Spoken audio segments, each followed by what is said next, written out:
L'Afrique, ce continent qui a tant souffert et qui continue de souffrir du fait des impérialistes. Ces impérialistes n'ont qu'un seul cliché en tête. L'Afrique est l'empire des esclaves. C'est comme ça qu'ils voient l'Afrique. Ils n'ont jamais pu changer de logiciel jusqu'à aujourd'hui. C'est déplorable. Mais comment procèdent-ils? C'est malheureusement depuis donc ces années 60 où ces simulacres d'indépendance ont été donnés à l'Afrique. Ils n'ont juste fait que placer des valets locaux à la tête, selon eux, de leur sous-préfecture pour pouvoir continuer à les alimenter. Ces valets locaux que nous allons qualifier aujourd'hui d'esclaves de salon n'ont d'autre repère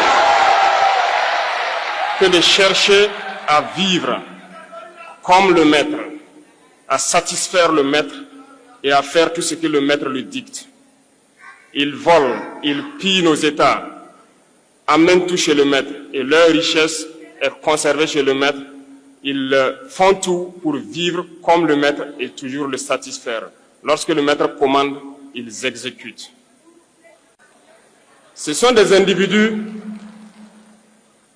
qui n'ont aucune dignité, qui n'ont aucune morale, qui n'ont aucune personnalité. Mais le maître esclave a toujours su identifier ces individus. Ils sont toujours prêts à trahir leurs frères pour satisfaire le maître. Ils nous ont trahis depuis l'indépendance et d'autres continuent jusqu'à aujourd'hui à nous trahir au profit de leur maître. Ces individus continuent toujours, contre vents et marées, à piller l'Afrique, à aider le maître à piller l'Afrique. Ils se plaisent à le dire chaque année dans leurs sondages économiques. Le Burkina est le pays le plus pauvre, le Mali est le pays le plus pauvre, le Niger est le pays le plus pauvre.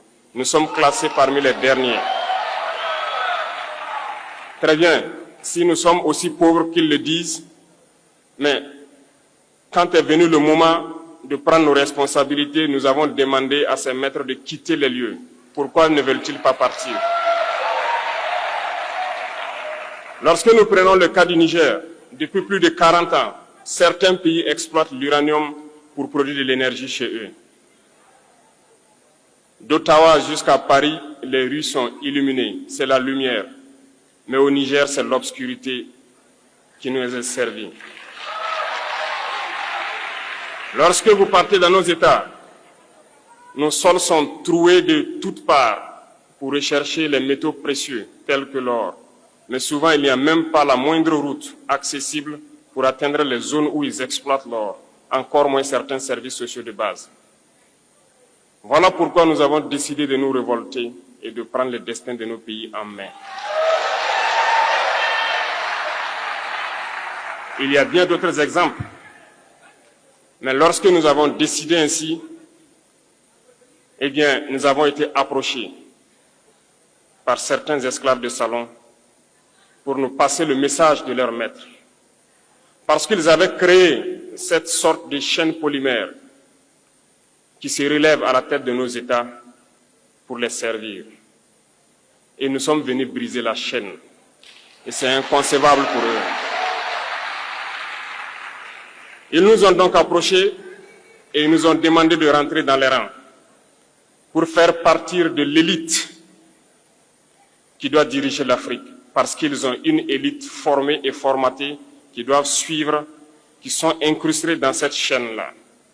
Nous avons refusé de rentrer dans leur rang. Et dès lors, les hostilités ont commencé.